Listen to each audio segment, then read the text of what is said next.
Bien, muy buenas noches a todos y a cada uno de ustedes, estimados participantes, doctores y doctoras que se vienen conectando a través de esta plataforma virtual de Zoom. Les damos la más cordial bienvenida a todos y a cada uno de ustedes a una nueva sesión del Diplomado Competencias Avanzadas para Asistentes en Función Fiscal y Jurisdiccional. No, si me permiten, estimados participantes, voy a referirles una frase que les va a dar mayores luces en cuanto al tema que nos va a explicar el doctor que ya se encuentra en sala. Esto nos dice que las diligencias preliminares constituyen el primer filtro de racionalidad en lo que es el proceso penal, y sin ellos no puede hablarse de lo que es una investigación seria ni respetuosa del debido proceso. Esto nos dice Carlos Caro Coria, y con esta afirmación nos quiere referir que las diligencias preliminares no son simplemente una formalidad, sino que son un mecanismo crucial que nos va a permitir garantizar que cualquier acto posterior dentro del proceso penal se sustente en una base mínima de legalidad y razonabilidad, estimados doctores. Entonces, esta etapa nos va a permitir identificar si realmente existe un hecho punible, si es que hay elementos de convicción suficientes y si se justifica iniciar una investigación preparatoria que es posterior a lo que vendrían a ser las diligencias preliminares. En ese sentido, vemos que las diligencias preliminares cumplen un rol fundamental para el tema de la protección de los derechos, evitar arbitrariedades y canalizar lo que es adecuadamente los recursos del sistema de justicia penal. En esta sesión se me ha permitido, en calidad de moderadora, poder dirigir, ¿no?, esta ponencia, y con mucho entusiasmo les damos nuevamente la bienvenida a cada uno de ustedes a este diplomado de competencias avanzadas para asistentes en función fiscal y jurisdiccional. Este espacio académico ha sido diseñado para enriquecer conocimientos mutuos tanto de ustedes, estimados doctores, como de nosotros, no solo en el ámbito teórico, sino también fortalecer lo que son las habilidades prácticas. Mm, Esperamos que cada uno de ustedes pueda contar con una participación bastante activa para que nuestra sesión no se vuelva un tanto monótona, ¿no? Agradecemos sinceramente su compromiso desde ya, los que están presentes en la sala, y extendemos nuestro saludo especial al doctor Luis Anthony Pasache Herrera, quien es el encargado de realizar y desarrollar el tema de taller práctico sobre resolución de casos en diligencias preliminares. Voy a darles una pequeña reseña de nuestro expositor.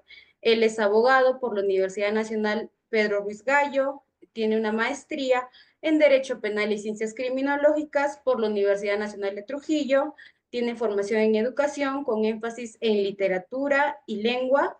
Asimismo, es investigador jurídico y expositor en múltiples eventos académicos. Estimado doctor, que ya contamos con usted en sala, quien es el doctor Pasache Herrera, en nombre de nuestra Asociación Jurídica Lex Justa, le damos la más cordial bienvenida, y es un placer poder contar con su presencia, y le cedo la palabra para que pueda dar inicio a la presente sesión, que claramente será muy enriquecedora para cada uno de nosotros. Ok, gracias por el pase. Buenas noches en primer lugar con todos. Mi nombre es Luis Antonio Pasache Herrera y hoy vamos a tratar un tema bastante controversial en los últimos meses. Desde el mes de octubre del año pasado se ha hablado bastante de la investigación preliminar o diligencias preliminares, como se le llamaba antes de la reforma que hubo. Em, Dentro de la investigación preliminar y exactamente en el proceso penal, este ha sufrido diversas modificatorias, sobre todo en el mes de octubre del año pasado, con la ley número 32.130, la cual modificó más de 30 artículos en el Código Procesal Penal. Y uno de los cambios más controversiales fue la de más que una, yo considero que no es una reforma, sino una contrarreforma, algo contraproducente al proceso penal que costó bastante regularlo como un nuevo Código Procesal Penal hace más de 16 años aproximadamente. Quiero hablar aquí un poco del nuevo modelo del proceso penal, porque antiguamente no era como el de ahora, era un proceso muy inquisitivo, muy escritural, muy arcaico. Y a través de las diferentes reformas que han aparecido, están doblegando al nuevo proceso penal, ¿no? Costó bastante. El maestro Alfredo Binder, argentino él, fue uno de los más reconocidos juristas en el proceso penal y que fue captando a diferentes personajes en Sudamérica para que esta reforma, ese nuevo modelo procesal penal tenga mayor repercusión.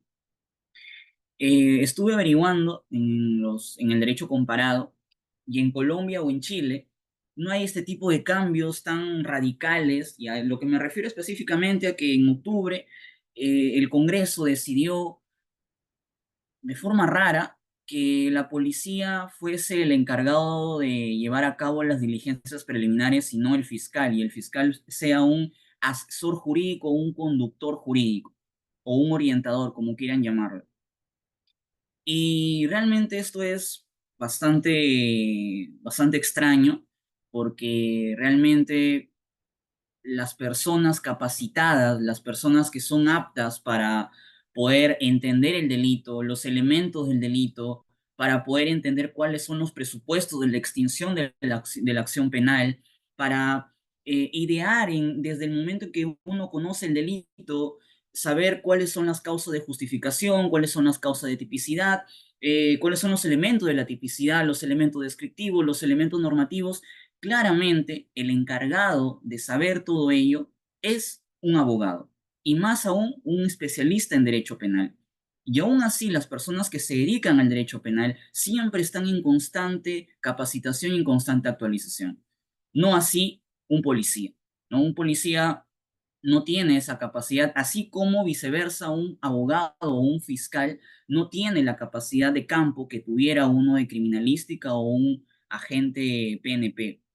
Entonces ese cambio de verdad causó bastante zozobra, bastante incertidumbre en sede fiscal, en el ámbito también judicial y más aún en el ámbito de la policía, ¿no? Y eso es una de las cosas que vamos a hablar el día de hoy. ¿Cómo es que debemos interpretar esto? La Constitución en el artículo 159, inciso 4, sigue regulando que el Ministerio Público, exactamente el fiscal, es el encargado de dirigir la acción penal desde el inicio del proceso penal. Y por otro lado, el Código Procesal Penal nos da a entender de que sería la PNP. ¿Cómo podríamos ahí darle una interpretación sistemática? ¿Cómo es que en la actualidad el Ministerio Público está realizando las diligencias preliminares? ¿Cómo es que se está llevando a cabo realmente esta etapa del proceso? ¿Y cómo es que se debe de interpretar esa, más que reforma, una contrarreforma, ¿no? Un paso hacia atrás en diferentes ámbitos, no solamente de este cambio, sino de varios cambios que han ocurrido desde el año pasado, con la ley de prescripción, con la ley de omisión al asistente familiar también, con las diligencias preliminares, en el caso del allanamiento, diferentes reformas que han repercutido en el proceso penal peruano de una forma como yendo hacia atrás, ¿no? Ahí en pantalla vemos algunas de esos cambios que han habido. Por ejemplo, uno de los cambios ha sido la reducción del plazo de suspensión de la formalización de investigación preparatoria a un año como máximo. También tenemos que un cambio que, a mi entender, es plausible, como una vez que ya se conozca que en un proceso civil el caso de alimentos ya tenga una resolución judicial, haya el apercibimiento, se haya dado los 3 días de pago, ¿no?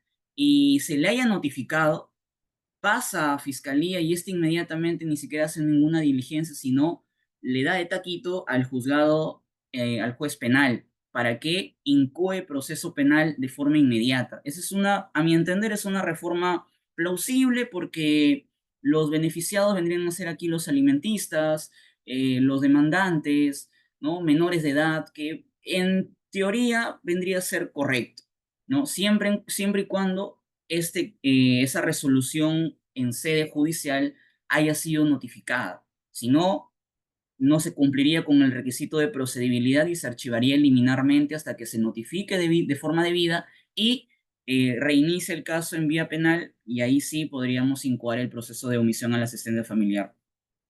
Y de lo que vamos a hablar es del punto 5, ley que regula que la PNP estaría a cargo de diligencias preliminares y el Ministerio Público vendría a ser el asesor jurídico.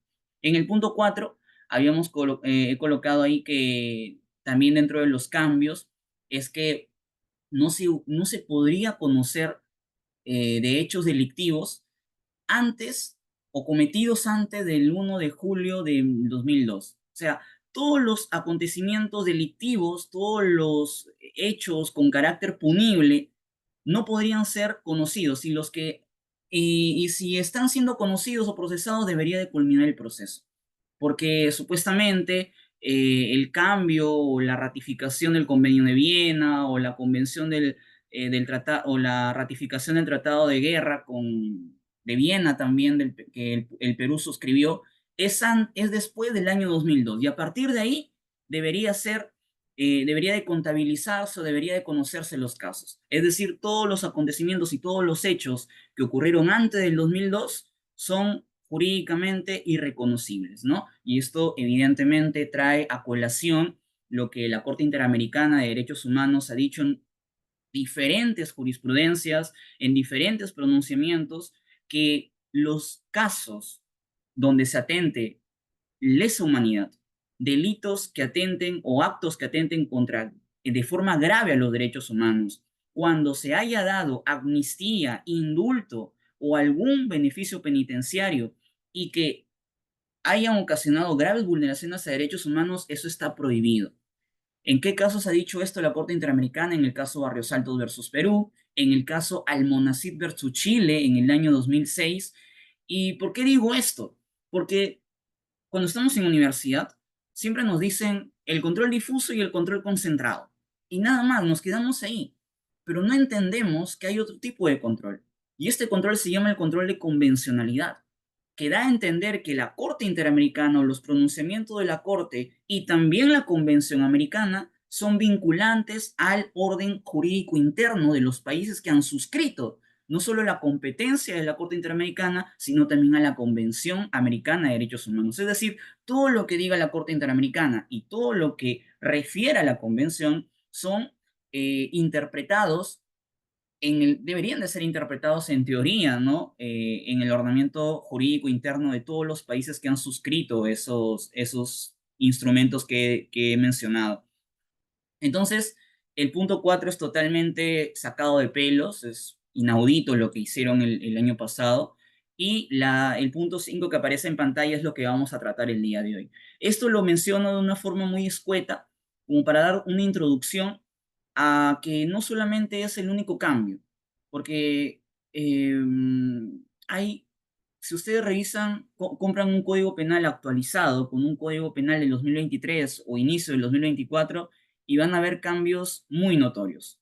Han añadido artículos, han cambiado palabras que le dan otra interpretación. Y en el derecho penal, en el derecho procesal penal hay que tener mucho cuidado al momento de modificar algo. Lamentablemente los integrantes del legislativo no tienen la capacitación, no tienen esa formación de abogado y los efectos se están viendo, ¿no? Es bastante notorio. ¿No? Ahorita, por ejemplo, con el tema del colaborador eficaz, con el tema de los allanamientos, hay muchos problemas, y esto es un retraso a lo que la sociedad reclama día a día. No podemos avanzar si es que hay este tipo de contrarreformas. Entonces, lo que vamos a ver el día de hoy es las diligencias preliminares. Vamos a iniciar con cómo se inicia o cómo se pone en conocimiento un hecho delictivo.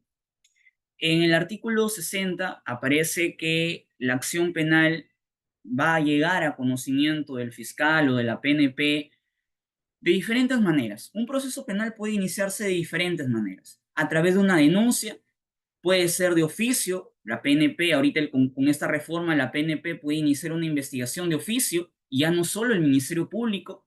Puede ser que se inicie a través de una derivación de información. Me explico. Por ejemplo, en una audiencia de juicio oral, el juez advierte que algún testigo, algún sujeto procesal en audiencia ha interpuesto o ha introducido un documento falso, ha mencionado o se determina que hubo una denuncia falsa, que en audiencia hubo una agresión física entre los sujetos procesales o los sujetos de la sala, y este juez, es uno de los casos, es uno de los ejemplos, remitiría copias al Ministerio Público o colocaría en conocimiento al Ministerio Público o a la Policía Nacional para que actúe de acuerdo a sus funciones, de un supuesto delictivo que se habría cometido en audiencia. Otra forma también sería de que en una entidad pública, llámese municipalidad, contraloría, un colegio tal vez, se determine a través de los directivos o del contralor o del alcalde o del gerente general o del asesor legal de la municipalidad, determine o descubra un hecho delictivo que se haya cometido en una anterior gestión, que se haya cometido un día antes, y tendría que remitir un informe como autoridad correspondiente, debería de remitir un informe de un hecho que a priori pareciera delictivo. Esa es otra forma de dar a conocer al Ministerio Público o a la policía, y de esta forma también se iniciaría un proceso penal derivando información. Esas son las tres formas más conocidas, y centrándonos en la denuncia, porque muchas veces, no sé si aquí la mayoría son de pregrado o ya profesionales, y aún así, debemos de saber cómo es que se conforma una denuncia y ante qué entidades se debería de interponer una denuncia, y quiénes estarían obligados a recibir la denuncia y quiénes estarían obligados a denunciar. Son cosas que a veces desconocemos, y son cosas que a veces en un momento determinado se nos olvida o pasamos por alto. Una denuncia eh, vendría a ser un aspecto facultativo de forma general. Cualquier persona podría denunciar, podría, no debería, no es una obligación denunciar. Entonces es facultativo, una cualidad, una característica muy resaltante de la denuncia. Pero hay personas que sí están obligadas a denunciar. Y me refiero a las personas que están dedicadas al ámbito de la salud, al ámbito médico, a los educadores, a los profesionales en educación y a los funcionarios o servidores públicos en el ejercicio de sus funciones. ¿Y por qué digo esto? Vamos a desmenuzar los tres puntos que he mencionado. Los médicos, cuando conozcan un caso, por ejemplo, que llegue al hospital regional aquí de Chiclayo o al Nailán o al Almanzor, que llegue una persona, una mujer, con signos de que haya abortado. El médico, las enfermeras están en la obligación de comunicar a fiscalía, en la obligación. Si fuese cualquier otra persona, si a esta persona que tendría signos de aborto se da cuenta una persona X, una persona que está en su domicilio o una persona de su barrio, no estaría en la obligación. Esa es la gran diferencia. Los educadores también. Hay en muchas ocasiones, mi madre es docente, y hay muchas ocasiones en las que los menores tienen comportamientos extraños, tienen comportamientos de aislamiento, comportamientos que dan a entender que tienen algún rezago en su conducta. ¿Y qué significaría esto? Que ha podido ser víctima de violación sexual, que podría haber sido víctima de tocamientos indebidos, y el educador tendrá la obligación de denunciar o poner de conocimiento a la fiscalía de estos hechos. Asimismo, los funcionarios o servidores públicos en la entidad que laboren, sea cual sea la entidad en la que laboren, tendrían que comunicar también al Ministerio Público y a la Policía Nacional de los hechos. Ellos están en la obligación. Lo demás es facultativo, no es obligatorio, no es un deber, es un pueden denunciar. Entonces, si bien es cierto, el tema a colación al día de hoy es resolución de casos, debo de poner en conocimiento a todos ustedes cómo es que realmente se inicia un proceso, las maneras, para poder luego colocar algunos ejemplos y ver con qué acto de investigación podemos iniciar, cómo podemos resolver, qué debemos hacer primero, y para ello la teoría es fundamental. Y aquí hago un paréntesis porque a mí me encanta siempre cuando dialogo, cuando converso o cuando expongo de algún tema, me gusta compartir la bibliografía de la que uno puede eh, tirar mano, ¿no? Un libro estupendo y básico a la vez en procesal penal es del profesor Rosas Yataco, aquí del Perú. Es un trujillano. Este libro es muy bueno, es sencillo, un nivel relativamente prudente, el de Rosas y Ataco. Luego está el libro de San Martín Castro, que este es más, un poco más de nivel, es más voluminoso, que se llama Lecciones del Proceso Penal, que aquí lo tengo a mi derecha. Otro libro de procesal penal, que es más de doctrina, de teoría, es del doctor Alfredo Binder, argentino él. Luego se tiene en cuanto a jurisprudencia lo del doctor Neira Flores y así puedo mencionar mucha bibliografía de procesal penal en el ámbito peruano y en el ámbito internacional también. En medidas de coerción procesal penal, para mí el mejor del Perú con estudios en España del profesor Río Labarte. Es estupendo el maestro Río Labarte en medidas de coerción procesal penal. Se lo recomiendo bastante. Empiecen con algunos artículos, con algunos comentarios de tesis, y de esa forma van avanzando y van afianzando su lectura en esta temática, ¿no? Entonces, ese es el paréntesis con el que cierro en cuanto a la bibliografía de la cual uno puede echar mano. Ahora, las formas de iniciar el proceso penal ya los he mencionado. Ahora, ¿qué se requiere en una denuncia? ¿No? La persona que va a denunciar, qué debe de decir, qué requisitos debería tener para interponer una denuncia y ante quiénes tendría que interponer la denuncia. Entonces, lo primero que debe de haber es un hecho, un hecho. Así sea el hecho más descabellado, debería o podría de ser denunciado. Si yo quiero denunciar, no sé, al presidente del BCR porque subió el dólar, yo lo puedo hacer. Ya corresponderá al Ministerio Público, al fiscal o a la Policía Nacional, una vez que le pone de conocimiento al fiscal, si esto puede ser archivado liminarmente. Pero cualquier hecho debe de existir para una denuncia. Debe de haber una calificación jurídica, un tipo penal, ¿no? Este tipo penal en diligencias preliminares eh, está vinculado a una de las características de las diligencias preliminares, que es la flexibilidad. El tipo penal en diligencias preliminares puede ser cambiado como el fiscal considere conveniente. Si el fiscal considera que el hecho al inicio es hurto y han pasado, no sé, 15 años y el imputado dice, ah, no, ya prescribió porque han pasado 15 años y me están imputando hurto. Ojo ahí, esta calificación jurídica puede variar, puede ser cambiada, por ejemplo, a robo agravado. Entonces, el tipo penal puede ser variable en diligencias preliminares. Esa es una de las características que tiene esta etapa procesal penal. Y ya cuando se formaliza la investigación, cuando se acuse, ya es muy difícil que varíe el tipo penal. Ya no, ni los hechos, ni el tipo, ni la subsunción de los hechos, tanto concomitantes, precedentes y posteriores, tampoco podrían variar. Pero en diligencias preliminares sí, el tipo penal podría variar. Y las personas involucradas.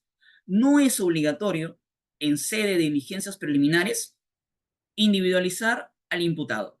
Si yo, denunciante, desconozco me ha robado, quién me ha hecho el cambiazo de tarjeta, quién estaría vendiendo droga, quién habría cometido el abuso de autoridad en mi domicilio, yo no estoy en la obligación de conocer o de dar, de individualizar a la persona. Ya el fiscal, cuando tenga conocimiento del caso, tomará las medidas correspondientes a través de los actos de investigación que disponga para individualizar a esos sujetos activos del delito. ¿Ok? Entonces, la denuncia debe tener, por eso ya en persona le he colocado una X, porque no es obligatorio conocer a la persona a la que vamos a denunciar o a las personas que vamos a denunciar. ¿Y ante quiénes se debería de interponer la denuncia? Ante la Policía Nacional del Perú, que generalmente las personas acuden a una comisaría. Y en segundo lugar, al Ministerio Público, a la Fiscalía. El fiscal está en la obligación de recibir la denuncia, de recepcionarla, y la Policía Nacional del Perú también. Es cierto, se conoce que ambas entidades a veces, entre comillas, una criollada, pelotean la denuncia, no la quieren recibir, pero eso ya es un problema fáctico, un problema de la realidad, ¿no? En teoría, lo que está escrito es correcto. Ante esas dos entidades se debería de acudir para interponer la denuncia. Ahora, ¿qué nivel de dificultad, qué nivel de sospecha va a requerir las diligencias preliminares? Y pues ya ha habido una incenda jurisprudencia. ¿Qué nivel de sospecha se requiere en las diferentes etapas del proceso penal? En diligencias preliminares se requiere una sospecha simple, una sospecha mínima. No se necesita individualizar a los denunciados, no se necesita una narración de los hechos totalmente definida. Entonces, el nivel de sospecha es simple, es básica, ¿sí? El nivel de sospecha en la formalización de la investigación preparatoria, aquí OP debería ser IP, en formalización de la investigación preparatoria, cuando el fiscal ya decide formalizar, cuando ya recabó los elementos de convicción necesarios en la etapa de diligencias e investigación preparatoria formalizada y quiere formalizar, perdón, ha terminado diligencias preliminares y quiere formalizar la investigación, la sospecha será reveladora.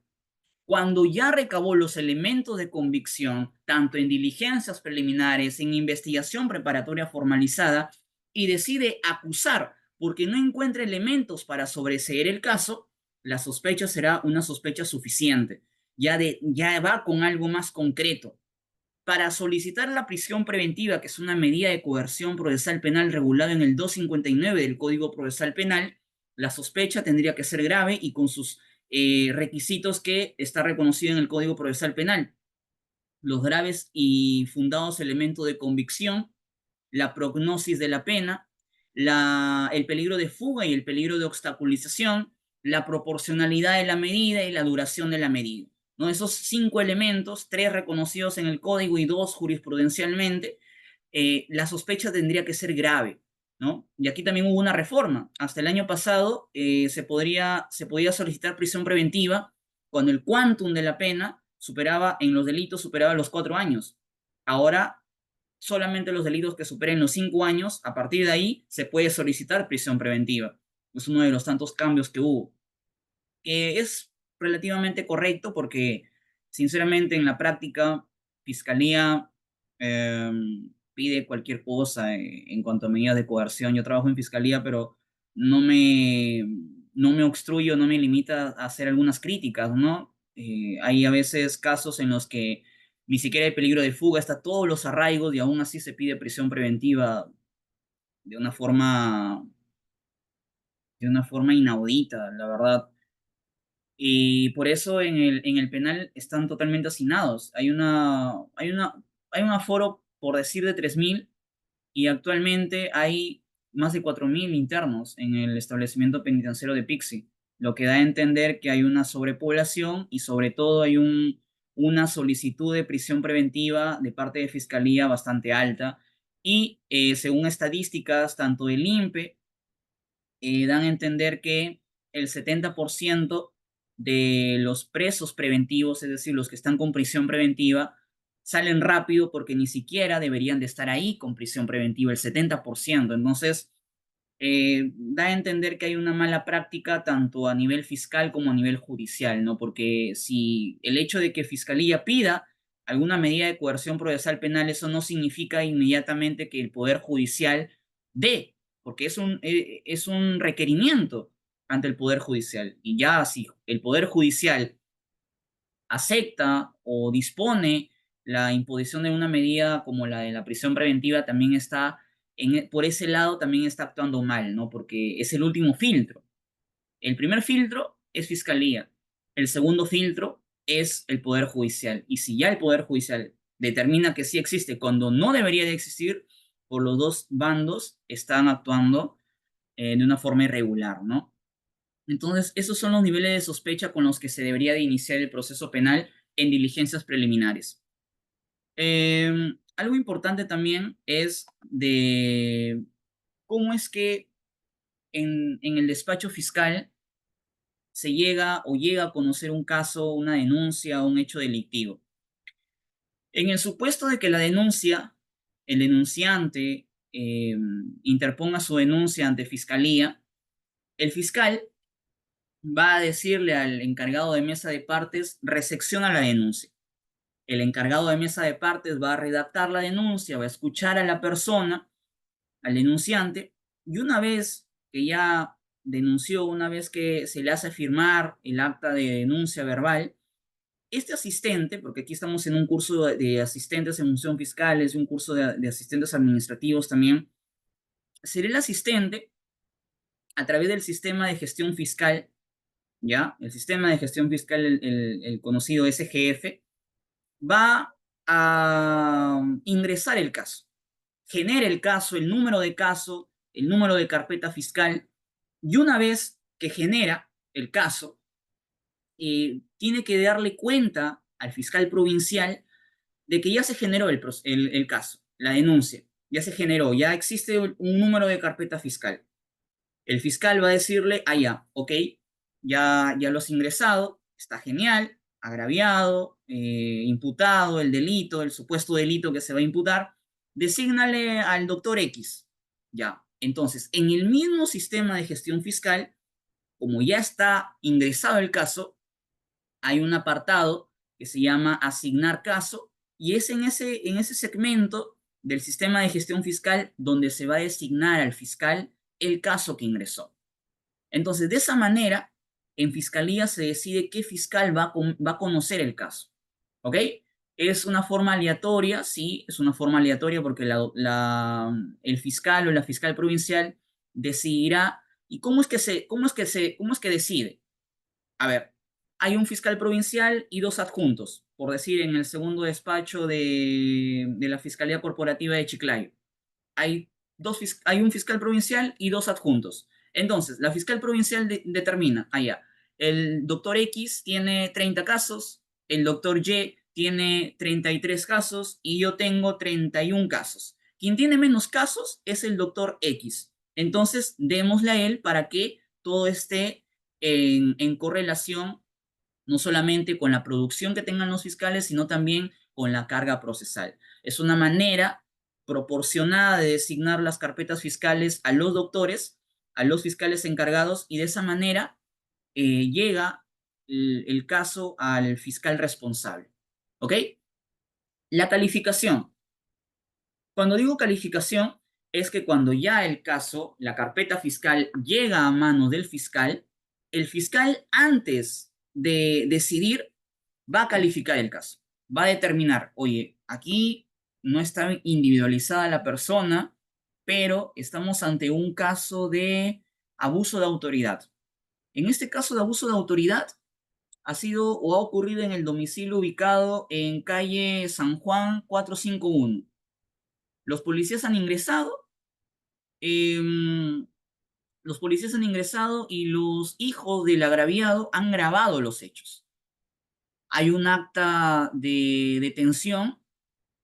Si bien es cierto, el denunciante no nos ha dicho los nombres de los policías, pero hay un acta de detención, hay un acta de entrega de bienes y hay grabaciones. Entonces, ¿qué procedería ahí? ¿Se correspondería a un archivo liminar o un inicio de diligencias preliminares? Y claro está que estaría en la obligación de iniciar diligencias preliminares. Aquí, en el caso que les voy narrando, repito el caso, tres efectivos policiales mm, tocan la puerta de un domicilio de tres personas y supuestamente iban a preguntar a una de las mujeres que estaba en el domicilio, iban a preguntarle cómo iba con la denuncia, cómo iba si se estaban cumpliendo las medidas, la medida de protección que se generó a través de una denuncia de violencia familiar en el año 2020. Los policías hacen las preguntas respectivas y de una forma arbitraria y sin razón, agreden a una de las personas que estaban en el domicilio. Ni siquiera preguntaron, ni siquiera hicieron una pregunta a la mujer por la que iban a interrogarla, sino que van y golpean a una de las personas en el domicilio. Lo esposan, lo golpean, lo ponen contra la pared, contra el suelo, contra el mueble. Mientras tanto, uno de los hijos del agraviado va grabando todo. Evidentemente, cuando llegue el caso a fiscalía va a tener que calificar, va a colocarle el delito de abuso de autoridad y va a tener que iniciar diligencias preliminares bajo el delito de abuso de autoridad, claramente. Y en este caso, porque aquí ya vamos iniciando cómo se podría resolver este tipo de material. ¿Qué podría disponer? A través de los actos de investigación que tiene a la mano el fiscal en el Código Procesal Penal, ¿qué actos de investigación tendría que disponer para llegar a cabo o para llegar a un punto en el que se determine el delito de abuso de autoridad?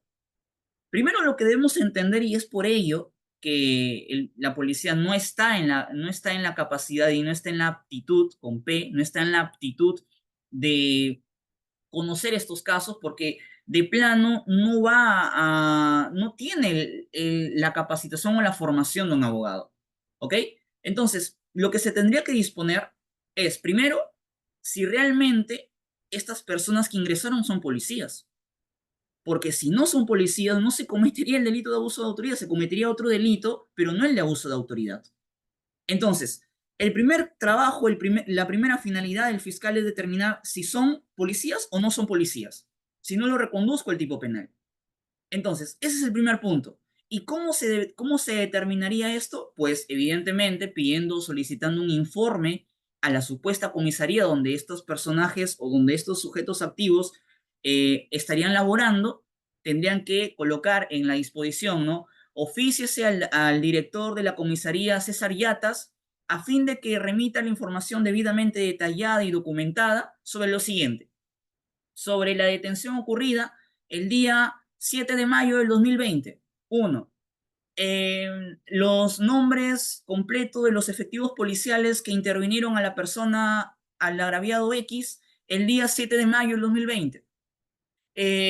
Remita el cuaderno de detención, si es que realmente fueron llevados a la comisaría, remita las copias del cuaderno de detención, las copias certificadas del cuaderno de detención de la comisaría César Yatas el día 7 de mayo del 2020.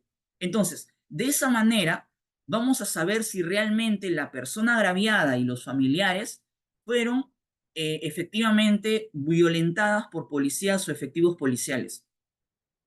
Otro punto vendría a ser la toma de declaraciones, que es lo clásico. No me quería ir primero por lo fácil o lo más común, pero la toma de declaraciones. La toma de declaraciones es muy importante porque vamos a entender que hay dos tipos de testigos: los testigos presenciales y los testigos de oídas o los testigos indirectos. Y será más valorativo, más fuerte las declaraciones o las testificales de las personas que estuvieron en el lugar de los hechos. ¿A quién tendría que llamar? A los hijos del agraviado, al propio agraviado, a la esposa del agraviado. Entonces, eso me va a permitir determinar si realmente se cometió un delito. También tendría que llamar a declarar a los imputados. Ya si ellos no quieren llegar, si no no están de acuerdo o si su técnica de defensa va a ser esa, no hay ningún problema. El fiscal va a tener que decidir con lo que tiene, con los elementos que ha recabado, ¿ok? Certificado médico legal, va a tener que oficiar a la división médico legal del lugar donde sucedieron los hechos y el médico legal, el perito encargado, tendría que determinar si hubo o no violencia, si necesita de días de descanso, cómo ha sido la violencia. Entonces, eso también va a permitir si hubo realmente un abuso de autoridad.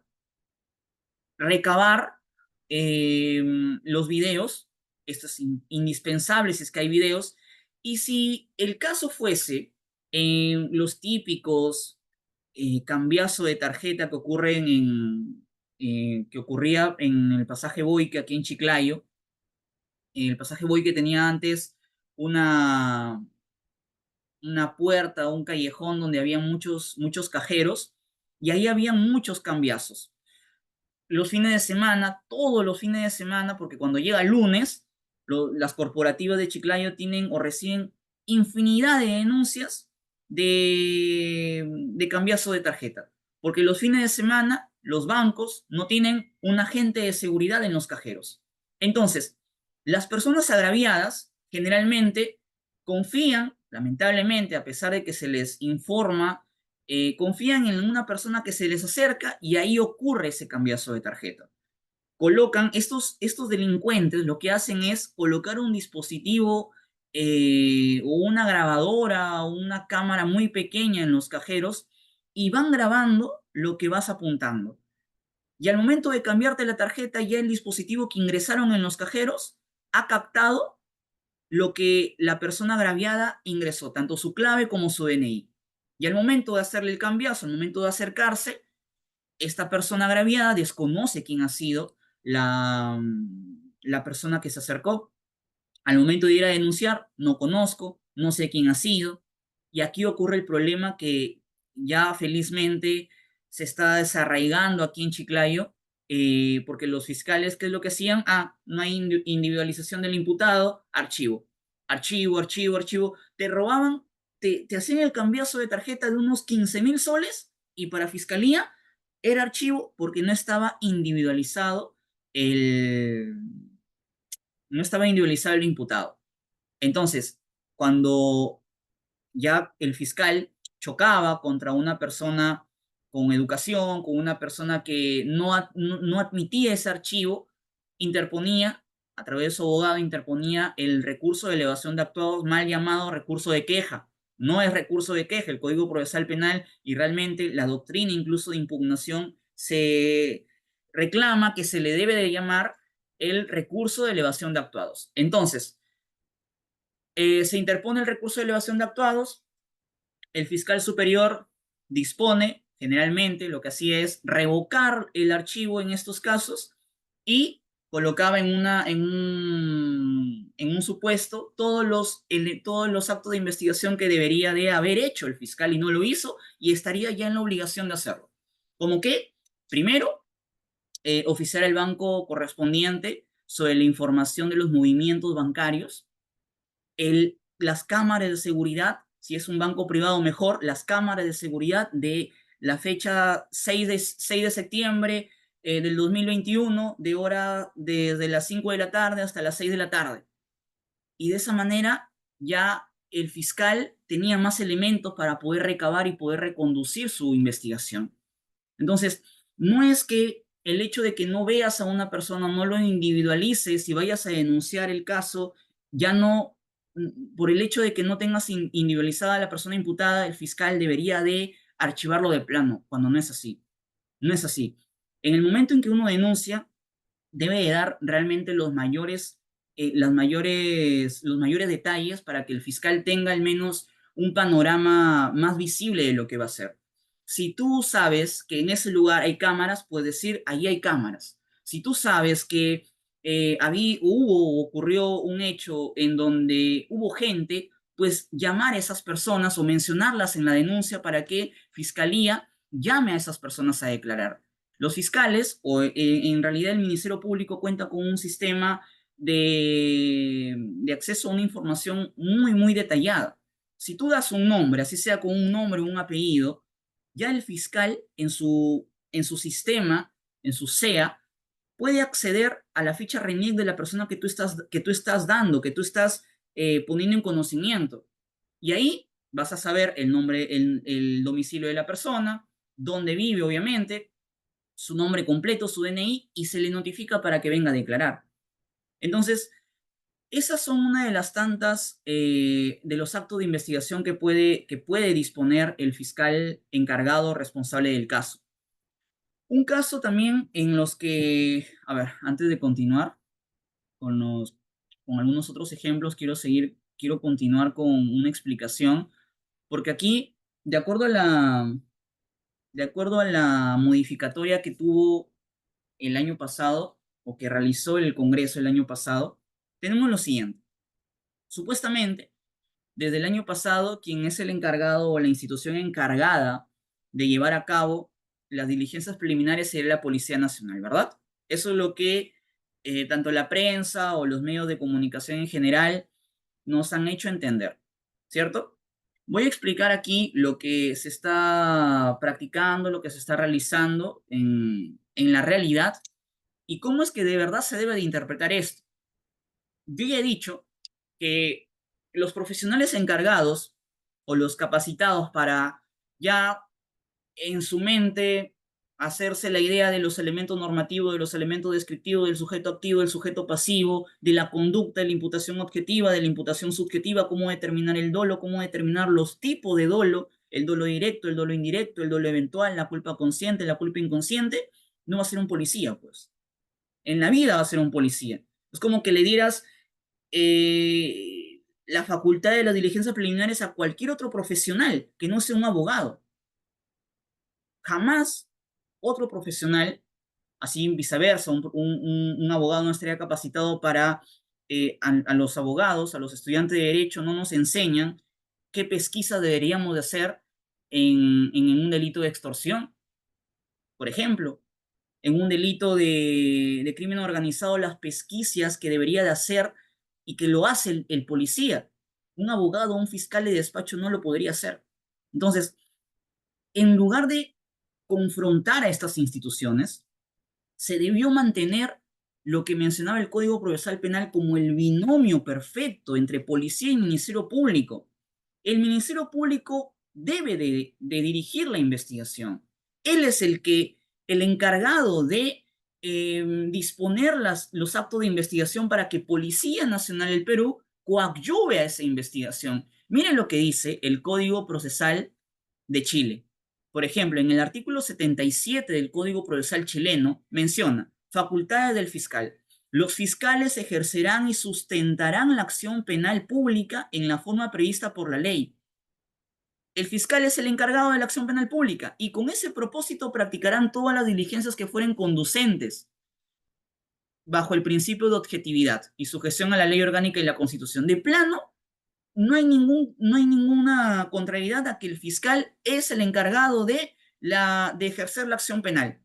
Y en el artículo 179 habla aquí de la función de la policía en el procedimiento penal y decide que la Policía de Investigaciones de Chile será auxiliar del Ministerio Público en las tareas de investigación y deberá llevar a cabo las diligencias necesarias para cumplir los fines previstos en este código. Entonces, el código chileno realmente nos da una manera excelsa de cómo se legisla o de cómo se determina un código procesal penal. De forma clara dice, el fiscal es el encargado de tomar las riendas de la investigación y la Policía Nacional del Perú es el auxiliar, es el que ayuda. El ámbito de investigación de la policía es el que coadyuva al Ministerio Público en una investigación. Con la reforma del Código Procesal Penal, aquí en el Perú no se entiende eso. Se entiende cualquier cosa menos eso. Miren lo que dice el Código Procesal chileno en el artículo 117. La policía judicial, en sus funciones está lo siguiente. Los organismos que cumplan funciones de policía judicial actuarán bajo la dirección y coordinación de la Fiscalía General de la Nación. Entonces, aquí nuevamente, lo mismo que Chile. La policía actuará bajo la dirección, bajo la coordinación. Son, en otras palabras, pero el mismo sentido, la misma interpretación. La policía será quien no obedezca, sino que coadyuve a la investigación. Porque aquí no se trata de jerarquía, quién está por encima del otro. No, no se trata de eso. No se trata de eso. Se trata de llevar a cabo un cúmulo, una intersección entre las funciones para que la investigación de los casos lleguen a buen puerto. Ministerio Público con su conocimiento jurídico y policía con su conocimiento de campo, con su conocimiento en criminalística. Es eso, porque el fiscal, el abogado, así como los jueces, no son peritos en todo, porque hasta el juez necesita de un perito contable, si estamos hablando de un juez laboral, al momento de hacer la liquidación, ¿ustedes creen que un juez laboral tiene el conocimiento suficiente para calcular todos los devengados, eh, todos los deberes sociales que tiene la empresa con el trabajador? Claro que no. Ni un juez laboral tiene esa potestad o tiene ese conocimiento. Lleva el expediente a un perito contable para que realice el cálculo de los sueldos, de los intereses sociales, de las vacaciones truncas. Es así, es así. Y no es que el juez esté por encima del perito contable o el perito contable esté por encima del juez. Lamentablemente, en el Perú se está viviendo un terror legislativo, una tontería al momento de legislar, al momento de cambiar las leyes, sobre todo en el ámbito penal, y un desconocimiento de parte de las personas que tienen esa facultad legislativa, ¿no? Y entonces está en nuestro trabajo, en nuestra interpretación como abogados, darle sentido a esa reforma o contrarreforma, como lo llamamos algunos en sede fiscal, porque no es una reforma, es algo contraproducente al derecho, ese cambio, ¿no? Entonces, ya, dice, policía es el encargado de diligencias preliminares. Lo que está ocurriendo en la actualidad es que llega el caso, al Ministerio Público o a la policía. Primero, vayamos por punto. Llega el caso al Ministerio Público. El fiscal responsable, con el procedimiento que les he dicho, llega el caso, el asistente de mesa de partes ingresa el caso, lo asigna al fiscal encargado, y el fiscal encargado llega en la mañana, ve las carpetas en su escritorio y va analizando. El fiscal del caso, si es que ve caso, cuando digo ve caso, me refiero a que eh, avisora que la denuncia o la carpeta fiscal tiene futuro, es decir, puede pasar por las diferentes etapas del proceso penal, y una vez que analiza eso, determina eso, realiza o proyecta su disposición de inicio o apertura de diligencias preliminares. Le dice, a ver, asistente de moción fiscal N, por favor, proyectame esta disposición de apertura de diligencias preliminares.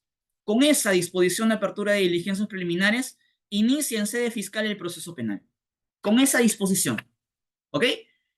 Entonces, de esa manera, el fiscal va a tener o el asistente de moción fiscal tendrá que colocar los hechos, la calificación jurídica, tendría que y colocar también los actos de investigación que disponga el fiscal. Ojo, aquí hay una interpretación que se le da al momento porque en los proyectos de apertura, de disposición de apertura de diligencias preliminares, siempre recibimos bastantes reclamos de los abogados porque mencionan, ¿no? La disposición de apertura de diligencias preliminares, ¿qué tipo penal? Y solamente hay un copia y pega del tipo penal. No sé, es un delito de estafa. A priori pareciera estafa, porque hay engaño, hay sustracción de un bien mueble, un bien inmueble. O sea, pareciera que hay estafa. Y el fiscal o el asistente de función fiscal considera que es estafa y copia y pega el artículo de estafa. Y los abogados dicen, pero ¿por qué sería estafa? Al menos, si es cierto, hay una sospecha simple, pero al menos, y lo que reclaman es una subsunción al menos básica de los hechos con el tipo penal. Y eso es lo que, como asistentes, no sé si aquí hay asistentes de moción fiscal o asistentes administrativos, es lo que se debería de hacer. ¿no? Y doy la razón a veces a los abogados cuando escucho este tipo de reclamos, porque es lo que debería de hacer. Porque si estamos iniciando investigación, no es el simple hecho de iniciar investigación o porque es el hecho de tener la función de la acción penal y listo. No se trata solamente de eso, porque el fiscal y realmente el Ministerio Público, bajo el principio de objetividad, debe de dar a entender también que por otro lado o a contrario censo está el derecho de defensa. Está la problemática de iniciar una investigación contra una persona o contra personas que tal vez no tengan nada que ver con el caso, que ya le estamos generando un antecedente fiscal en el sistema fiscal, que ante cualquier caso que ellos quieran tener un trabajo, postular un trabajo, le va a salir siempre ya ese caso que le estamos generando en el sistema. Y mínimamente debemos de colocarle qué es lo que realmente se le está imputando a la persona. Entonces, como dije hace un momento, el hecho de que yo trabaje en fiscalía no me hace exento de criticar algunas cosas, ¿no? Se debe de hacer esas cosas, se debe de subsumir, de detallar esos hechos, porque si no, o nos interponen una tutela de derecho, o hay quejas contra los asistentes o contra el fiscal, o en el peor de los casos, una indefensión, porque no todas las personas tienen la capacidad de contratar un abogado, y no todas las personas tienen la suerte, contratando un abogado, un buen abogado. Entonces, si hemos estudiado derecho, si nos creemos muy buenos abogados, debemos darlo a notar realmente en todo momento, desde que colocamos el caso, desde que se ingresa el caso en el sistema de gestión fiscal, colocando bien los datos, hasta el momento de proyectar una disposición, hasta el momento de ir a recabar una información. Debemos de tener mucho cuidado, debemos de tener mucho cuidado. Entonces, eh, continuando, debo decir que entonces el fiscal dispone los actos de investigación y lo que está ocurriendo en la realidad, en la actualidad, es que Fiscalía dispone y remite las copias de lo actuado de la carpeta fiscal a la policía competente. Por ejemplo, si estamos hablando de las corporativas de Chiclayo, están remitiendo la carpeta con las diligencias programadas a la comisaría César Yatas, o donde ocurrieron los hechos. La de Monsefú a la Victoria, o perdón, lo de la Victoria a las comisarías de Monsefú, o las comisarías de la Victoria. Entonces, de esa manera se está interpretando este artículo. No es que la policía decida los actos de investigación, sino que el fiscal está decidiendo los actos de investigación y le da un plazo a la fiscalía bajo responsabilidad funcional para que realice esas diligencias. Ese es un punto, porque hay otra vía en la que el mismo fiscal está realizando las diligencias que se lleven a cabo. En la fiscalía que trabajo, el fiscal o los fiscales realizan todos los actos de investigación. ¿Bajo qué? Bajo el punto de este artículo, el 159.4, donde dice claramente conducir desde su inicio la investigación del delito. Con tal propósito, la PNP está obligada a cumplir los mandatos del MP en el ámbito de su función. Entonces, si la Constitución lo dice, ¿cuál es el problema? Y hay muchos despachos que están actuando así. Hay muchos despachos. ¿Por qué? Porque llegan a la misma interpretación que le estoy mencionando a ustedes, que es el abogado específicamente especializado en lo penal quien tiene las prerrogativas, el conocimiento especializado, entre comillas especializado, porque jamás terminamos de conocer una materia.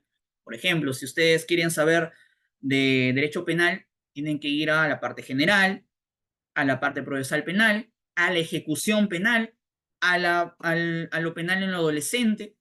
Entonces, nunca terminamos de conocer. Incluso en los delitos, en la parte especial, hay infinidad de delitos. Los delitos contra el deber, los delitos especiales, los delitos comunes. Hay muchos delitos. Entonces, si ni siquiera los abogados en lo penal están totalmente capacitados, menos otros profesionales que no lo son.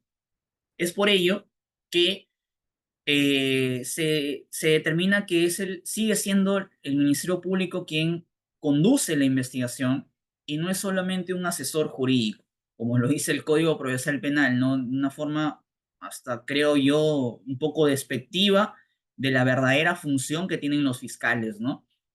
Entonces, otro de los casos que quería plantear, porque hay muchos casos en realidad para tocar, en los delitos contra corrupción de funcionarios, como el de abuso de autoridad, lo primero que debe de hacer Fiscalía es determinar si realmente el sujeto activo es un funcionario o servidor público. Porque si no lo es, no se cumpliría con el tipo penal. O lo reconduce o lo archivaría, pero no iría por ese tipo penal. En el delito de abuso de autoridad, en el delito de tráfico de influencias, en el delito de cohecho, de prevaricato, de colusión, tanto simple como agravada, tendría que ser el primer acto de investigación, determinar si esa persona imputada, ese sujeto activo, es o no es un funcionario o servidor público. ¿Y cómo yo podría disponer eso? Si yo fuera fiscal, evidentemente, colocaría en la disposición de diligencias preliminares oficios a la entidad X a fin de que remita la información siguiente. Eh, Informe sobre el servidor público o funcionario público Luis Pasache Herrera. Informe sobre su estado o su condición contractual de Luis Pasache Herrera. Informe sobre los actos funcionales que realiza Luis Pasache Herrera. Entonces, si la entidad a la que le pido me dice, esta persona no trabaja, aquí no tiene tal condición de funcionario o servidor público. Entonces, no estaría conduciendo correctamente la investigación hacia ese delito. Pero si me dice que sí, entonces, ya, vamos por buen punto. Si me dice, ya, el efectivo policial PNP X participó en la intervención de fecha 7 de mayo del 2020, en el caso que le estaba mencionando.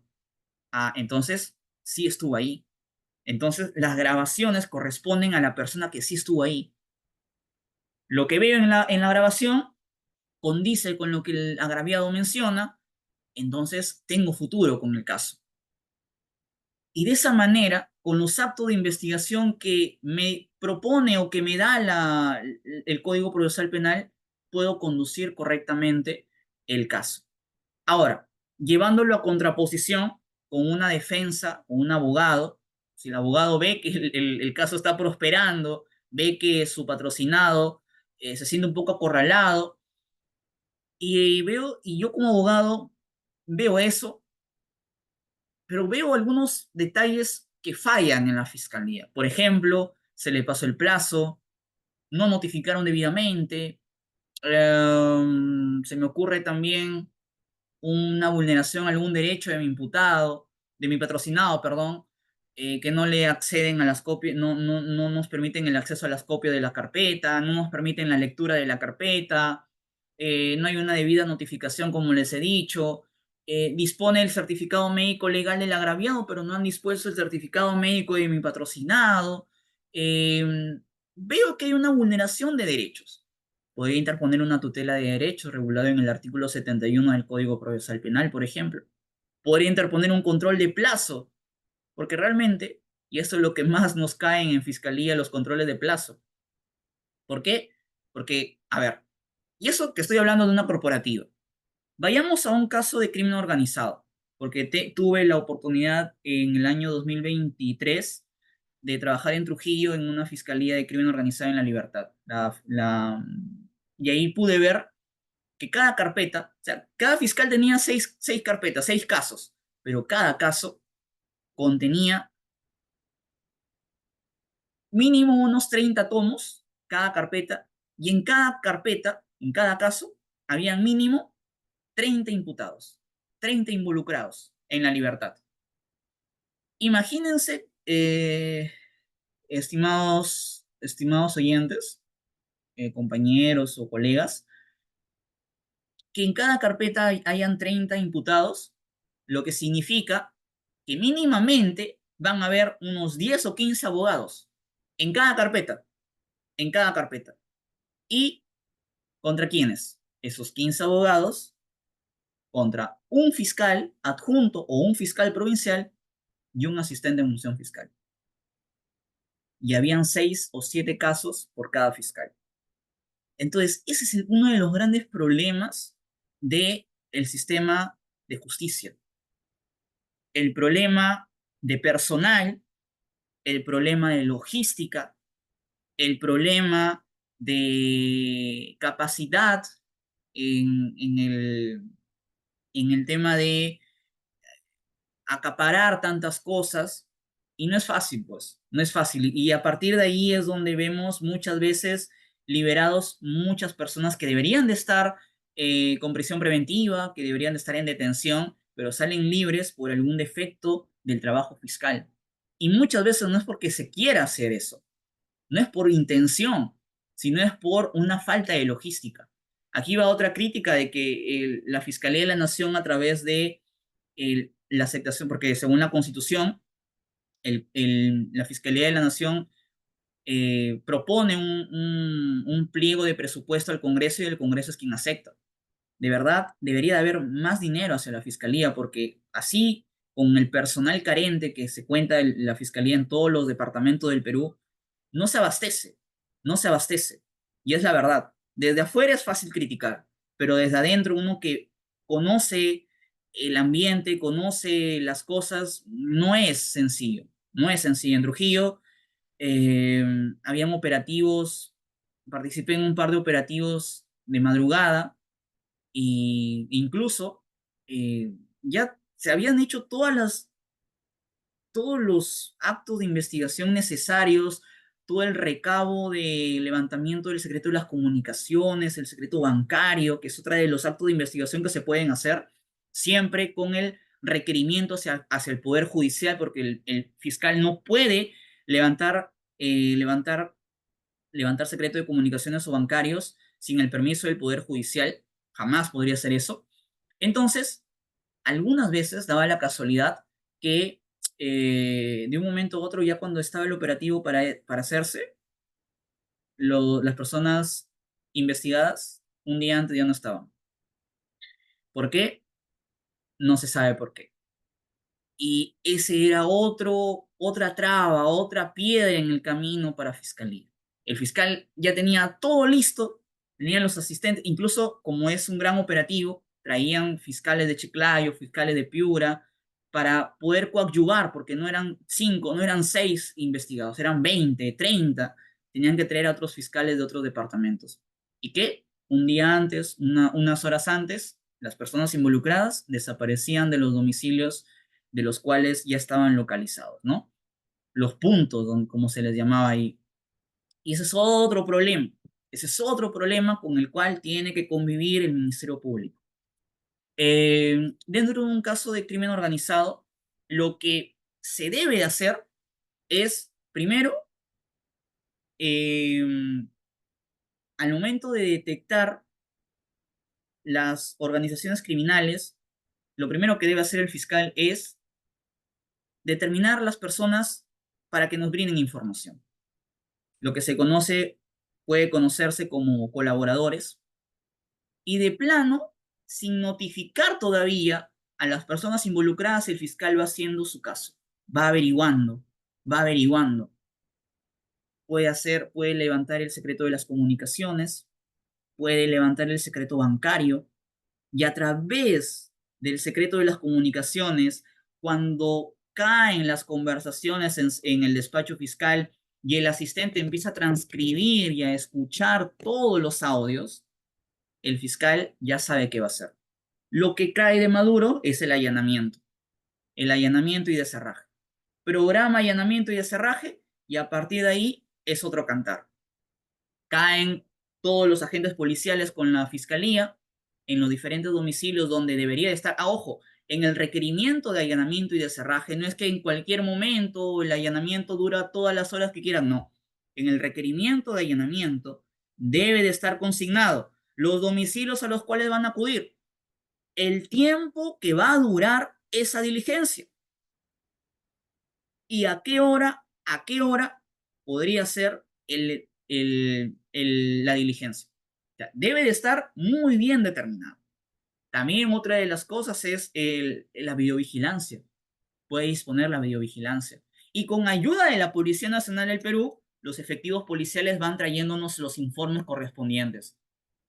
Eh, los informes no eran de 5 hojas, los informes no eran de 10 hojas, los informes habían informes que eran de 200, 300 hojas. Y de esos informes, videovigilancia, tomas fotográficas a los domicilios, o sea, había una persecución, había realmente un trabajo. Había realmente un trabajo de parte de tanto Fiscalía como la Policía Nacional del Perú. Entonces, esos actos de investigación, una vez que ya se allana a los domicilios, se allana y se hace el deserraje, procede con no solamente la búsqueda, las medidas restrictivas de derechos, sino también lo primero que debe hacer Fiscalía es la detención. Detención en crimen organizado son 10 días como mínimo, perdón, como máximo, y terminado ese plazo, pedir prisión preventiva. O sea, porque ya en los casos de crimen organizado realmente yo doy fe de que es un 90% seguro de que las personas investigadas pertenecen a organizaciones criminales. ¿Por qué? Porque ya hubo un trabajo previo del levantamiento de las comunicaciones, ya sabe uno qué es lo que han hecho, hacia dónde han estado dirigidos sus actos delictivos. En Trujillo bastantes organizaciones criminales dedicadas a la venta de propiedades, a la venta de terrenos, a las extorsiones de empresa de transportes, un montón de cosas realmente, hasta los bodegueros extorsionaban. Y claramente, una vez que ya escuchabas ese levantamiento, esas llamadas entre el cabecilla, entre las personas que eh, reglaban a las personas extorsionadas, se sabía que eran esas personas, ¿no? Es un 90% de que ellos sí estaban involucrados. Y con razón, Fiscalía pedía prisión preventiva con los plazos de un crimen organizado, ¿no? Que son 36 meses como máximo, prorrogables a 18 meses o a 18 meses. Entonces, eh, perdón, a 12 meses, porque puede ser hasta 4 años una prisión preventiva. Y la Corte Interamericana también nos ha jalado las orejas en muchas ocasiones sobre el plazo de la prisión preventiva, ¿no? Entonces, esos son otro de los actos de investigación que debería o podría hacer la fiscalía. Hay muchos actos de investigación, como por ejemplo en un caso de homicidio. En un caso de homicidio, lo primero que debe de ordenar el fiscal como acto inaplazable y urgente, el levantamiento del cadáver. Hubo el año pasado la noticia de una chica en Lima que había sido tanto violada como asesinada por un policía, ¿no? En un hotel. ¿Y qué pasó cuando los policías hicieron el levantamiento del cadáver? ¿Lo hicieron bien? No lo hicieron bien. No lo hicieron bien. Y ese es otro punto por el cual los policías no deberían de tener en sus manos las diligencias preliminares. Que no saben. Porque el fiscal siempre tiene que estar en la mayoría de los actos de investigación. Y eso de que que la Policía Nacional del Perú debe de comunicar lo más rápido posible y por escrito a la policía, y que el fiscal debe de estar en todas las diligencias, así sea virtual. ¿Por qué hay esta reforma? Porque si no está el fiscal, y esto tiene nombre y apellido estas leyes, porque si no está el fiscal en muchas diligencias, ¿qué pasaría? Se declararía nula el acto de investigación? Claro que sí, porque la ley te está diciendo que debería de estar. Es como en los casos de las audiencias a nivel del Poder Judicial. Si no está el juez competente, se declara nula la audiencia. El Código Procesal Penal ha burocratizado más de lo que ya está el proceso penal. Es cierto, hay diligencias en las cuales el fiscal debería de estar, pero hay diligencias en las que no, pues. Donde es urgente, donde el policía puede hacer, como por ejemplo las pesquisas, puede hacer un control de identidad, puede fácilmente hacer una búsqueda de objetos en la persona, una búsqueda superficial. No es necesario la presencia de un fiscal. No es necesario. Y esto es parte de los actos urgentes e inaplazables. Cuando la policía en la calle observa a unas personas con una conducta totalmente sospechosa que están dando vueltas y vueltas a una misma cuadra, no es un comportamiento normal. No es un comportamiento normal. Vamos a decirlo la verdad, no es un comportamiento normal pasar 6 veces una manzana, estás arreglando a alguien, estás marcando a alguien, hay un marcaje notorio, la policía se acerca y tiene que hacer una búsqueda superficial. Esto se llama, o esto se conoce en el Código Procesal como medidas restrictivas de derechos. Puede ser que estas personas tal vez no estén marcando, pero estén vendiendo drogas. Y se le hace una búsqueda y se le encuentra un montón de droga. Y se genera un delito de un caso por tráfico ilícito de drogas.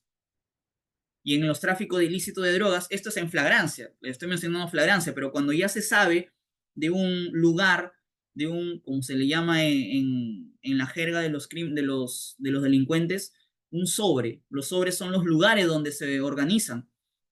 Eh, Otro de las jergas es el lápiz son las armas.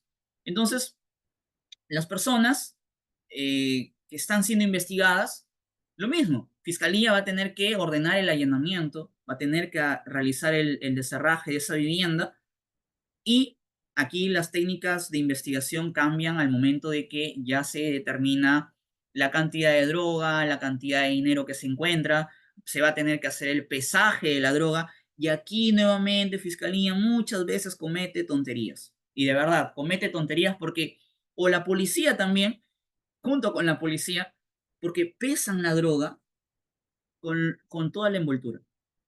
Pesan la droga con todo el objeto que los envuelve. Y eso no es parte, pues. Eso no es parte. Porque 1 gramo, 2 gramos, 5 gramos hacen diferencia en el tipo penal. Quitas esos sobres y ya no es lo mismo, ya no pesan lo mismo. Y tiene que reconducirse y el tema de la competencia también es otro punto. Hay fiscales, hay jueces también que llegan a conocer casos que no son de su competencia ni territorial, ni material, ni funcional.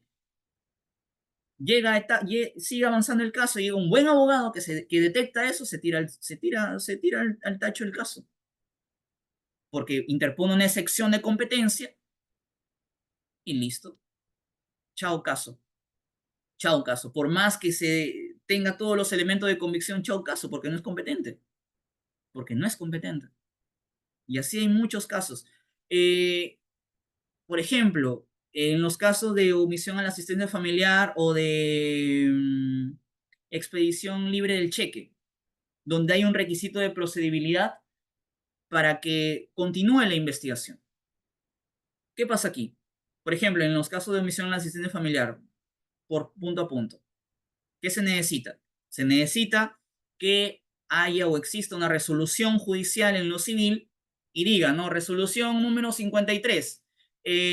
Ya, se dispone que pague la liquidación de 30.000 soles, se aperciba al imputado, si no paga, se reconduzca o se remita las copias certificadas del expediente judicial a la fiscalía y se compute por delito de omisión a la asistencia familiar y se dé el plazo de 3 días para que pague.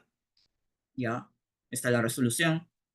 Pasaron los 3 días, llega a la fiscalía, pero no se notificó. Y la fiscalía no se dio cuenta de eso y lo llevó al juzgado de investigación preparatoria. Llega al juzgado de investigación preparatoria y ahí recién se dan cuenta que no está notificado. O el fiscal interpone una cuestión previa, eh, porque es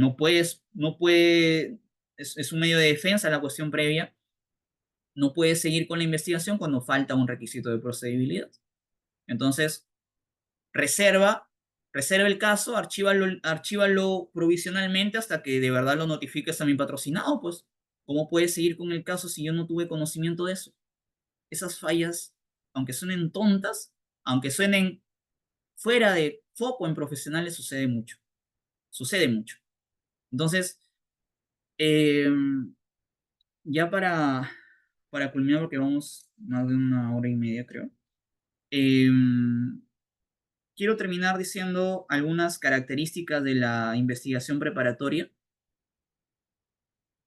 Según la Casación 528-2018 nacional, es una casación vinculante, menciona que el límite temporal de las diligencias preliminares, porque no les he dicho el plazo, y los plazos en diligencias preliminares son para casos simples, no puede pasar los 120 días. No puede pasar los 120 días en casos simples, máximo 120 días, no prorrogables. Para casos complejos, y uno dice, pero ¿cómo determino si hay un caso complejo? Si no me equivoco, el artículo 344 regula, y si no lo buscan, cuáles son las causales para determinar un caso complejo. Y las causales son las siguientes. Primero, si hay una cantidad considerable de imputados y agraviados. O sea, si estamos hablando de 10 imputados, de 10 agraviados, evidentemente no es un caso simple. Si estamos hablando de un delito financiero, de un delito de cobro indebido, de fraude a la persona jurídica, si estamos hablando de un delito bancario, evidentemente no es un caso sencillo. Entonces es un caso complejo. Otra causal es cuando los actos de investigación demanden una, una realización fuera del distrito judicial al que pertenece la fiscalía o el poder judicial. Me explico.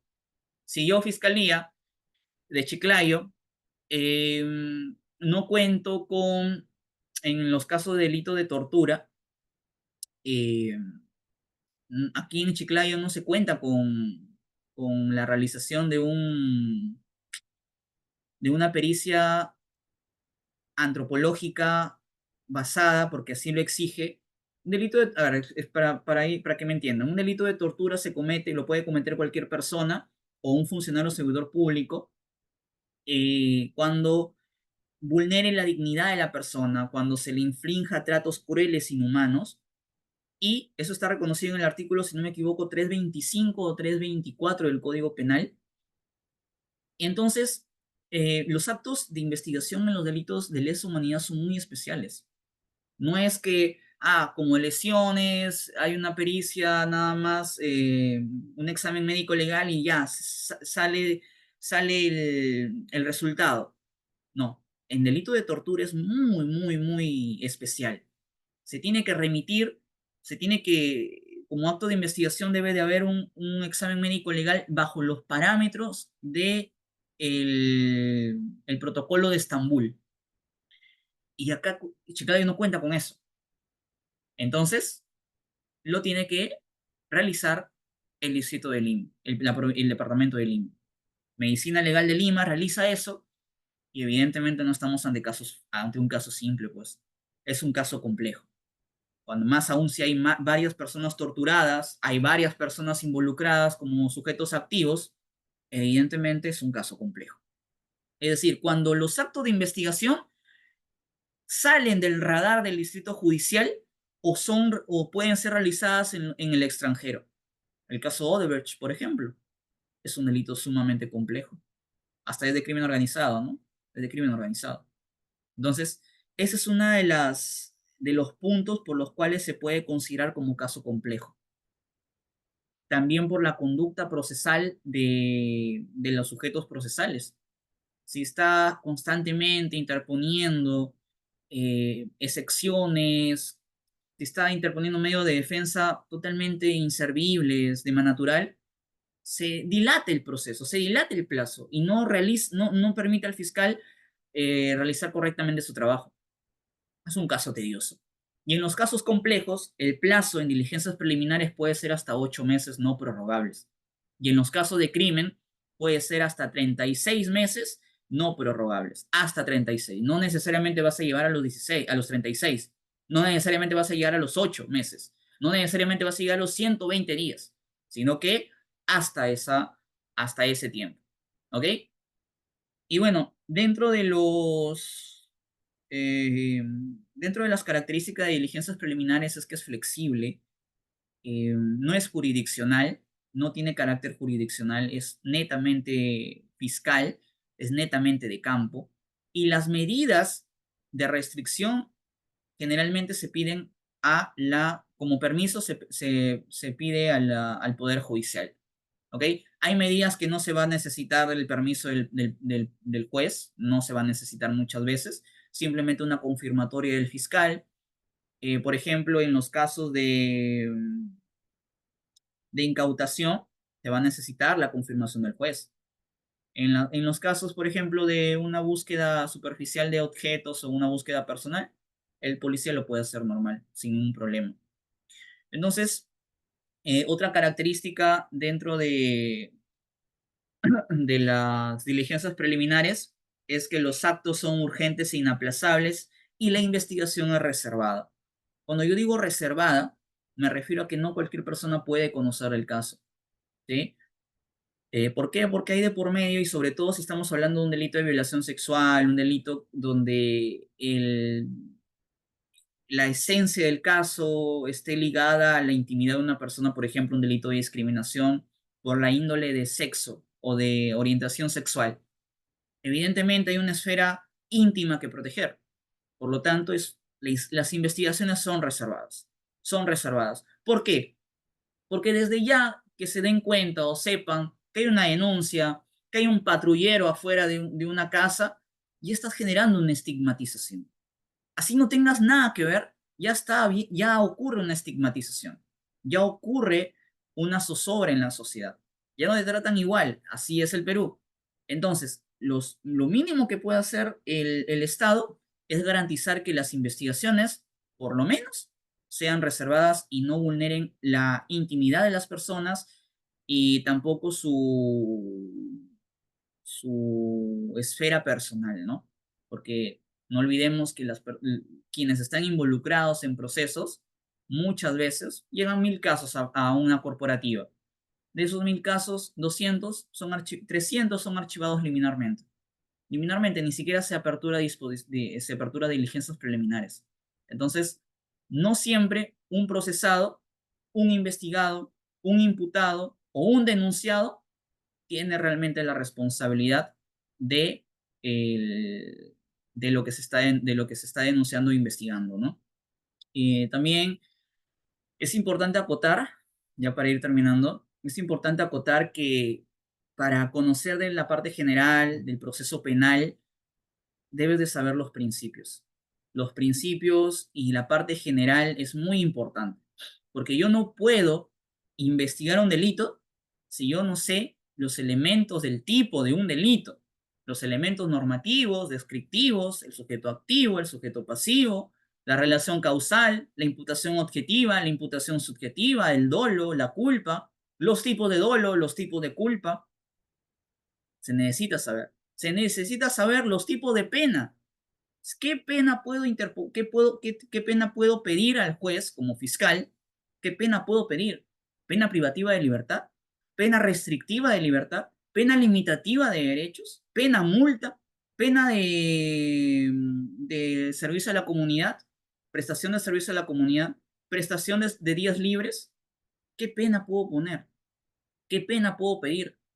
¿Qué pena puedo, si solamente pido una pena principal, si solo pido una pena accesoria? ¿Cómo determino la cuantía de la pena, los tercios? O sea, esas cosas debemos de saberlas. Debemos de saberlas. Y eso es parte general. La tentativa. ¿Cómo manejo la tentativa? ¿Qué tipo de tentativa? La tentativa inidónea, la tentativa inacabada, la tentativa acabada. Y digo esto porque obviamente nosotros somos los capacitados para conocer de todo ello y no los policías. Lamentablemente, ese cambio en el paradigma del Código Procesal Penal es una guachafería, es una tontería fuera de foco, la verdad, y que lo que he mencionado resguarda lo que se viene diciendo, ¿no? Los únicos capacitados para conocer de toda la teoría del delito, de toda la tipicidad, de toda la antijuricidad, con sus causas de justificación. El artículo 20 nos menciona como 20 causales de causa de justificación. La fuerza física irresistible, el estado de inconsciencia, los actos reflejos, la legítima defensa, el miedo insuperable, el obedecimiento a la ley, el cumplimiento de un deber. O sea, y cada uno de esos tiene requisitos. Cada uno de esos tiene requisitos. Y somos los únicos que conocemos eso, pues. Jamás otro profesional va a conocerlo.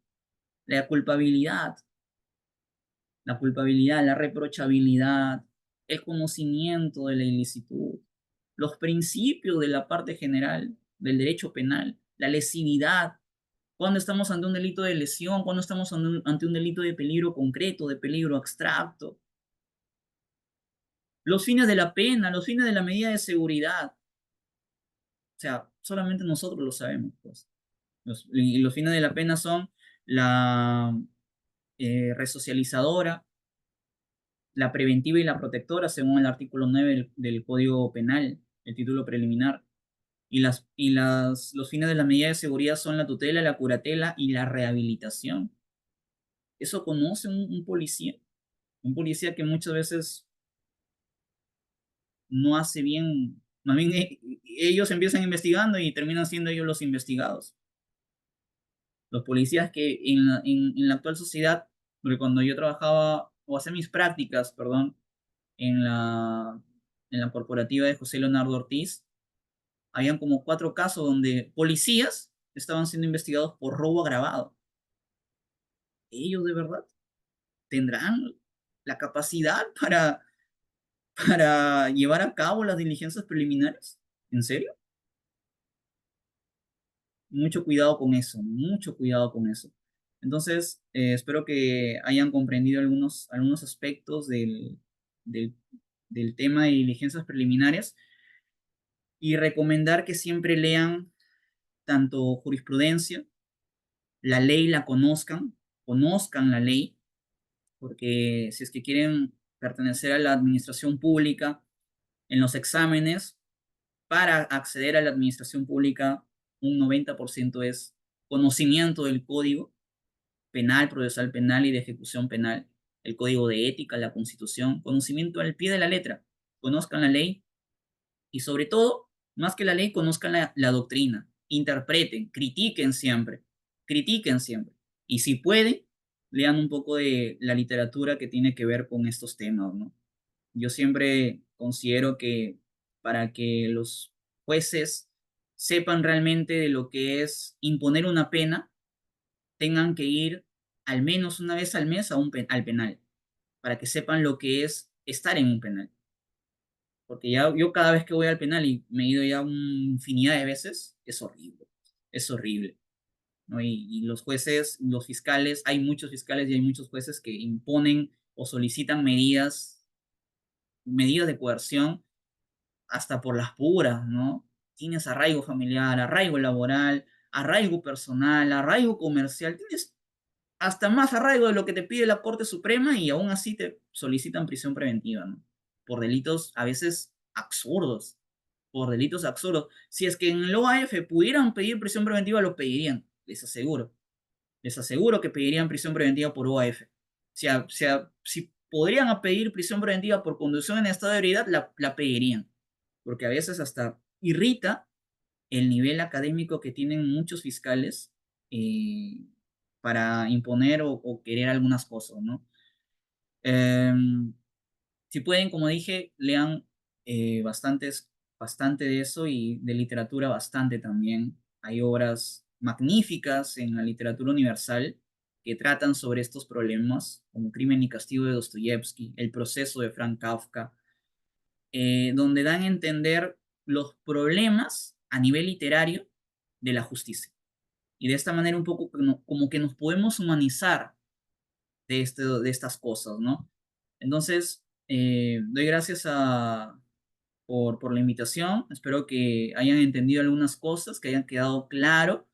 He tratado de explicar entre un nivel medio a un poco más que medio, y también a básico, para que me puedan entender, ¿no? Todo lo que he podido a través de mi experiencia y de lo que uno viene estudiando, transmitírselo a ustedes. Muchas gracias y bueno, gracias, nada más.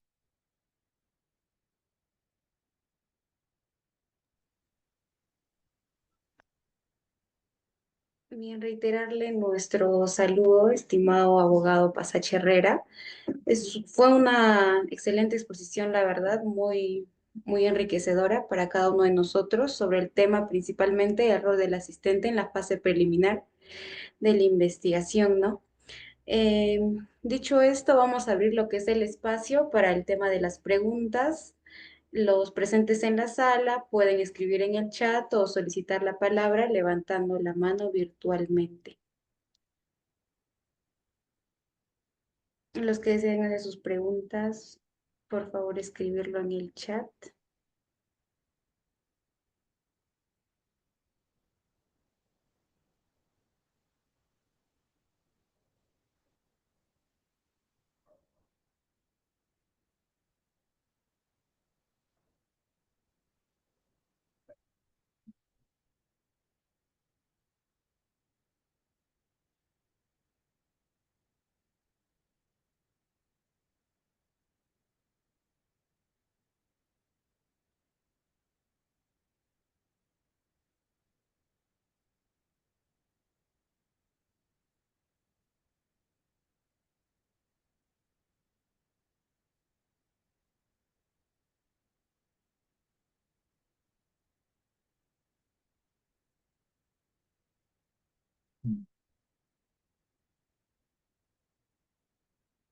Y no Ok. habiendo preguntas, reiterarle nuevamente, doctor, nuestro más cordial agradecimiento y en nombre de la Asociación Jurídica Lex Justa reiteramos nuestro agradecimiento por su excelente aporte.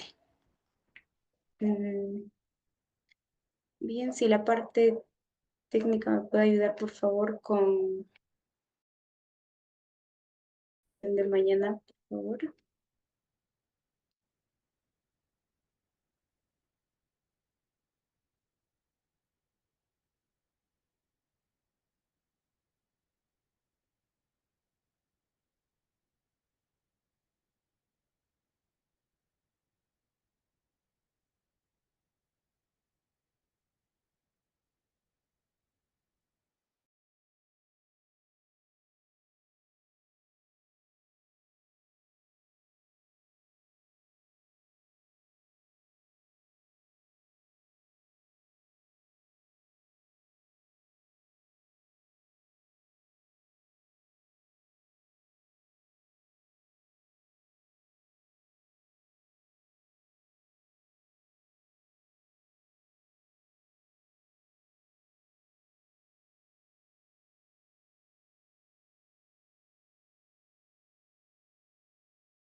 Bien, cabe precisar, estimados participantes, que el día de mañana también vamos a tener una sesión y en esta oportunidad pues le informamos al doctor que nos ha dado la ponencia que va a recibir un certificado de reconocimiento por su participación, el cual va a ser enviado a su respectivo correo electrónico.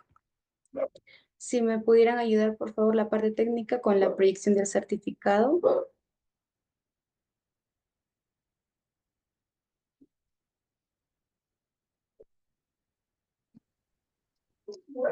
Y se está proyectando, señorita moderadora.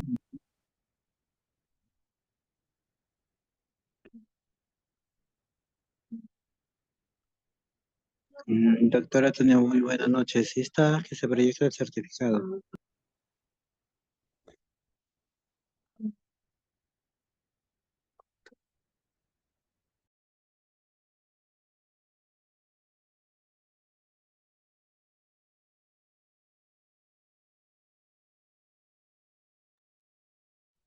Me aparece la proyección de la pantalla del ponente, doctor. Sí, lo estoy viendo. Muchas gracias. Muchas gracias.